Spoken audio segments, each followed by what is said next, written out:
E aí, galera do Tendência, aula de Biologia com a professora Ana Lia para o terceiro ano e o conteúdo Nematelmintos, aula 2, verminoses. Então, meus amores, a gente começou falando do grupo dos nematelmintos, características gerais, e agora a gente vai entrar aqui nas verminoses propriamente dita.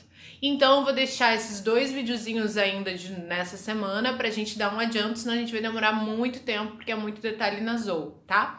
Então, meus amores, o que a gente sabe? Nos nematelmintos, a gente tem os vermes parasitas e o primeiro que nós vamos estudar é ascaridias e a doença ascaridias, e o nome do verme é o Ascaris lumbricoides. Ano passado a gente já falou, já viu imagem, aquelas imagens são aquelas imagens fortes que nos dá uma coisa de ver, e é uma coisa que ainda é um problema de saúde em lugares periféricos, sem saneamento básico, principalmente em regiões distantes dos centros urbanos, ok? Então, a gente tem que saber que ele é um verme monoxeno, já sabemos que verme monoxeno é que tem apenas um hospedeiro, que é o hospedeiro definitivo, e nesse caso o ser humano. A lombriga, como é chamado, o Ascaris, ela é bastante comum, porque a contaminação dela pode ser através de água ou alimentos contaminados. E o que tu tens que saber? Essa água ou alimentos contaminados, ela pode ser pelo fato de tu não ferver ou filtrar a água, não lavar bem as suas saladas, ou a gente não ter o hábito, agora a gente tem, né, pós-pandemia, mas as pessoas podem não ter o hábito de lavar as mãos antes das refeições. A questão é que todos nós, quando crianças principalmente, que brincamos na terra, etc e tal, costumamos, por termos acesso à saúde, nossos pais também terem esse cuidado, costumamos tomar vermífugos de tempo em tempo como modo preventivo. E os primeiros sintomas de contaminação com ascaris já são bastante perceptíveis. E aí é muito natural que os nossos pais já nos levem no início. E não vai acontecer contigo. Se alguma vez tu ouviu alguma pessoa ter dito no nosso meio que estava com lombriga, raramente foi aqui até o final do ciclo, ok? Porque os primeiros sintomas são muito aparentes e aí o médico começa a tratar com vermífugos já para parar o ciclo e esse verme morrer. Porém, essa doença, como eu falei, e há muito tempo atrás, antigamente era muito comum, né, chegar a essa condição final, e ainda locais, infelizmente, pelo mundo e no Brasil também, que as pessoas ficam expostas ao ciclo completo pela falta também de acesso à saúde. A forma de contaminação nós já falamos, o nome das larvas se chama Rabiditoides, ok? E a profilaxia, saneamento básico, as medidas higiênicas, como lavar as mãos antes das refeições e lavar bem os alimentos antes de ingerir, e sempre água potável e filtrada. Essas fotos, elas são horríveis, a gente já viu, isso aqui é no final do ciclo, ok? Muitas vezes, quando chega nessa condição, o hospedeiro, que no caso é o ser humano, pode chegar ao óbito. Mas qual que é o ciclo da doença? É muito simples, nós ingerimos, as pessoas ingerem esse alimento contaminado com ovos, que são imperceptíveis. Esses ovos, eles vieram a partir de fezes humanas que entraram em contato, então a pessoa mora numa região em que o esgoto entra em contato com a água que ela vai beber. Ou esta água molha ou irriga uma horta que se retiram os alimentos e as verduras, e assim sucessivamente. Então a contaminação vem das fezes humanas de pessoas contaminadas. Esses ovos chegam nos alimentos ou nas águas, eles entram aqui pelo sistema digestivo, né, esôfago e estômago. Quando chegam no estômago, essas larvas, elas acabam já estando um pouquinho mais desenvolvidas, e aqui já aparecem os primeiros sintomas, e aqui a gente costuma ser tratado quando tem essa contaminação, mas caso a pessoa não é tratada, essas larvas, elas vão fazer um caminho de perfuração do fígado, esse órgão que é tão importante, vão ficar um tempinho no fígado e logo em seguida vão perfurar o pulmão, então quer dizer que é bem agressivo. Perfurando o pulmão, elas migram aqui através dos bronquíolos, dos brônquios, sobem até a traqueia, já agora bastante desenvolvidas, assim, ó, dá pra vê-las, né? E só que acontece que elas sobem pela traqueia e não chegam a sair pelo nariz, não chegam a sair pela boca, porque para o verme não é interessante que o hospedeiro saiba da contaminação. A gente sabe que a faringe, ela faz parte tanto do sistema digestório quanto do sistema respiratório, então ela volta para a região, ela volta a ser deglutida aqui pelo esôfago sem subir na boca, ok? E quando ela sobe de novo pelo esôfago, ela está já um tamanho bastante considerável, ela volta para a mesma região que ela já estava, porém bem mais desenvolvida até se instalar no intestino delgado. Quando se instala no intestino delgado, ascaris já tem isso aqui, ó, de 5 a 10 centímetros. Já são animais com sexos separados, macho e fêmea, e eles vão ficar ali copulando dentro do intestino. Pode chegar a uma proliferação nesse grau aqui que a gente tá vendo, ou como nós estávamos vendo nessas fotos, ali é o intestino durante uma cirurgia, aqui expelindo depois de vermífugos dados a esse paciente. Mas aí são muitos vermes que deixam a pessoa bastante debilitada. Aqui, macho e fêmea estão copulando e, portanto, produzindo ovos que estão saindo nas fezes, ok? Esse é o ciclo da doença em casos como aí sim, se essa pessoa contaminada chega a tomar um vermífugo, esses vermes são expelidos por via anal, aqueles que estão na região pulmonar podem sair sim pela boca e pelo nariz, pelo olho é filme de terror, não condiz com a realidade porque não tem essa ligação, então tem que ficar atento aí, ok? Ainda é uma doença, um problema de saúde pública, ok? Depois nós temos a ancilostomose. A ancilostomose, também conhecida como amarelão, ela é causada pelo Ancylostoma duodenale não é ou outro nome, é outro verme que também causa, e Necatur americanus. Qual que é o detalhe? Nesse caso é um verme também monoxeno, só o homem é o hospedeiro dele, definitivo.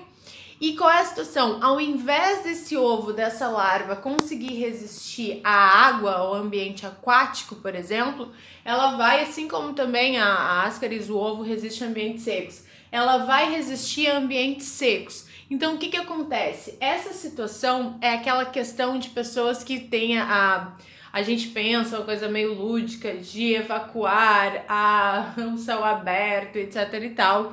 Mas a gente tem que entender que tem muitas regiões no planeta que não existe saneamento básico. Por exemplo, dar um exemplo, às vezes campos de refugiado, que as pessoas não têm onde evacuar e eliminam suas fezes no solo em determinada região. Se tem uma pessoa doente com essa verminose, o verme vai depositar os ovos também no intestino, também vai se localizar no intestino. A pessoa contaminada vai eliminar suas fezes no solo. As fezes elas podem até ser deterioradas, mas o ovinho e as larvas ficam resistentes no solo. E se tiver uma outra pessoa que passar por ali, caminhar descalça naquela região onde tem as larvas, ou sentar naquela região, o que a gente vai entrar em contato, né? Se for um gramado, se for uma areia, enfim. Essas larvas, isso aqui é uma ampliação, claro, elas têm como se fossem garrinhas no topinho da cabeça. E essas garrinhas fazem com que elas consigam penetrar ativamente na pele do hospedeiro. Penetram no hospedeiro e vão migrando pelos vasos sanguíneos da pessoa, vão pela pele, vão pelos tecidos, atingem as partes mais profundas, chegam aos vasos sanguíneos. Quando chegam nos vasos sanguíneos, vão indo até chegar no intestino. Quando chegam no intestino, com essas mesmas garrinhas que elas perfuraram, elas vão começar a perfurar e dar uma machucadinha nas paredes intestinais, causando hemorragias. E essa hemorragia causa dores abdominais, anemia, fraqueza e, como consequência, uma pele muito amarelada. Por que a pele fica muito amarelada? Pelo fato nessa quebra ali das paredes, nesse rompimento, as hemácias, elas são feitas de hemoglobina, e ao eles quebrarem, eles acabam destruindo as hemácias, e essa hemoglobina, ela se transforma em uma outra estrutura, que é a bilirrubina, e a bilirrubina tem essa coloração amarela, então começa a circular pelo corpo da pessoa, pelo sangue, bilirrubina ao invés de hemoglobina, o que dá um depósito na pele, nos olhos, e uma coloração amarelada.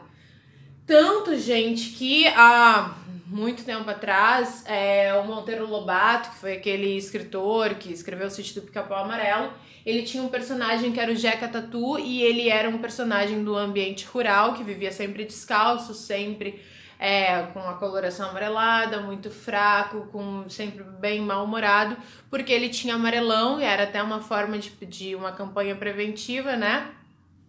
E aí ele vai ter ele tinha essa doença ancilostomose.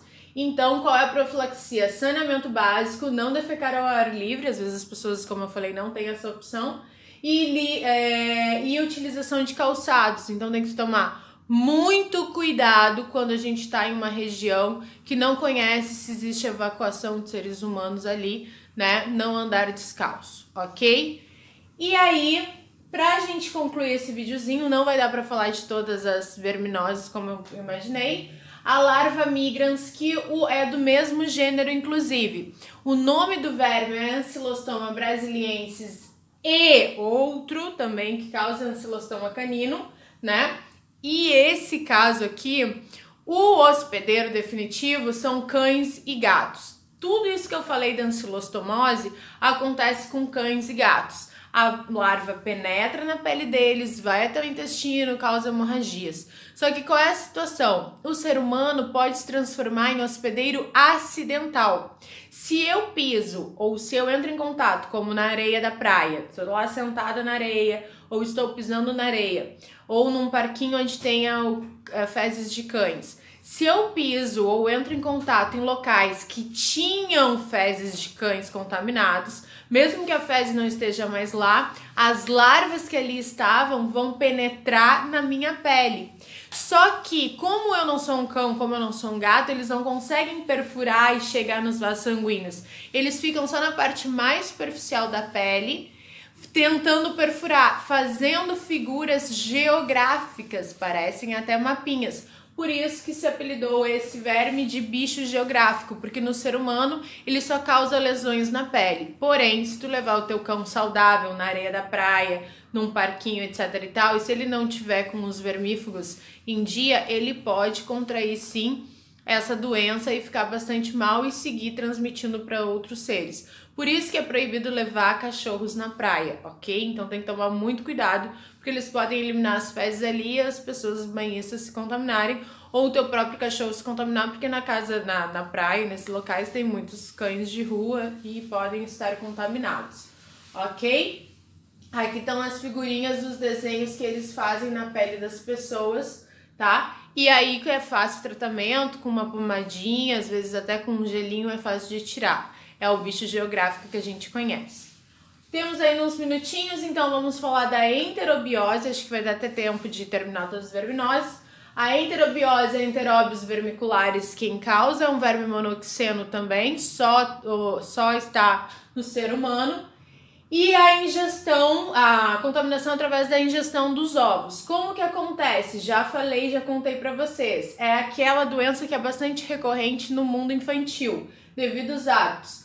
É um ovinho muito pequenininho, que eu já vou explicar como que a gente se contamina. Entra aqui no sistema digestório do ser humano, chega ao intestino. Quando chega no intestino, macho e fêmea, também são dioicos, sexos separados, bem pequenininhos assim, e eles no intestino humano, como os demais, eles costumam acasalar. E principalmente quando essa pessoa está dormindo, o metabolismo está mais tranquilo, eles sabem que o hospedeiro está dormindo, e aí para onde que eles vão? Próximo do reto e do ânus para acasalar, então fazem um movimento bastante frequente de acasalamento e produção de ovos. Nesse movimento, normalmente noturno, de acasalamento, acontece que o hospedeiro sente um prurido, ou seja, uma coceira na região anal. A criança, quase sempre, durante a noite, vai ter a tendência de coçar esse incômodo que está acontecendo ali naquela região. Quando ele coça, não precisa ter eliminado fezes nem nada, mas só o fato dele coçar aquela região está cheio de ovinhos, e esses ovinhos vão para baixo das unhas. E quando vai para baixo das unhas, ele acaba entrando em contato aqui, ó, com a boca, coçando o nariz, boca e tal, e se recontamina, ok? Então, por isso que a autocontaminação é muito frequente. Nas roupas de cama é muito comum a contaminação, porque esses ovos eles vão sendo dispersos ali pelo pijama, pela roupa de cama. Se a mãe sacode os lençóis, tem uma outra pessoa no quarto, só de estar ali com a boca aberta, esses ovinhos podem entrar. Quando vai para a escolinha, a criança coça e vai entrar em contato com os outros coleguinhas, então por isso que é bastante comum. O nome da doença é enterobiose, porque o nome do verme é Enterobius vermicularis, mas também é chamado de oxiurose, porque o verme também é chamado de oxiuro. E para concluir as verminoses, vamos conseguir num vídeo só, a Wuchereria bancroft, que é a causadora da filariose, que antigamente se falava elefantíase. Nesse caso, é o único verme que é heteroxeno dos nematelmintos, ou seja, tem um hospedeiro intermediário que é o mosquito, do gênero Culex. O que acontece? Vou mostrar as fotos que é mais fácil. Olha como é que fica, como pode chegar um caso extremo de filariose. O que está acontecendo aqui? Um mosquitinho do gênero Culex picou essa perna, quando ela ainda era saudável, e depositou as larvas ali. E ele depositou as larvas e essas larvas vão entupir os vasos linfáticos. Linfa é um líquido que as células costumam produzir e que costuma circular pelo nosso corpo. Tem pessoas que têm essa questão de retenção de líquido que fazem até drenagem linfática, que é uma massagem para essa linfa ser eliminada e para a bexiga e para os rins ser eliminados. Só que imagina vermes entupindo esses vasos. O que acontece? Os tecidos produzem a linfa e não conseguem circular pelo corpo e vão se depositando em locais que o verme está ali contaminando. Qual que é o detalhe, meu amor? Como que vai ser transmitido? Se um outro mosquitinho vem e pica essa região cheia de vermes, ele se contamina com as larvas e vai lá poder te picar numa região que não tinha, picar outras pessoas. Então, nesse caso, a filariose é de difícil prevenção, porque todas as doenças causadas por mosquitos a gente sabe que é um vetor de difícil controle. E aí a gente tem que isolar o paciente que está com filariose, a gente tem que usar repelentes e proteções nas casas contra um mosquito em regiões que tenham casos de filariose, né? E é muito delicado porque muitas vezes a pessoa tem que fazer uma cirurgia, uma intervenção cirúrgica para tentar recuperar aquele membro que foi picado, ok? Existem casos ainda hoje, infelizmente, que são fotos bastante antigas, mas sim existem casos, só tu jogar ali no Google, a filariose ainda é uma questão também no Brasil presente. Ok, meus queridos? Então é isso aí, conseguimos concluir todas as verminoses. Qualquer dúvida, qualquer coisa, só fala comigo e vamos que vamos.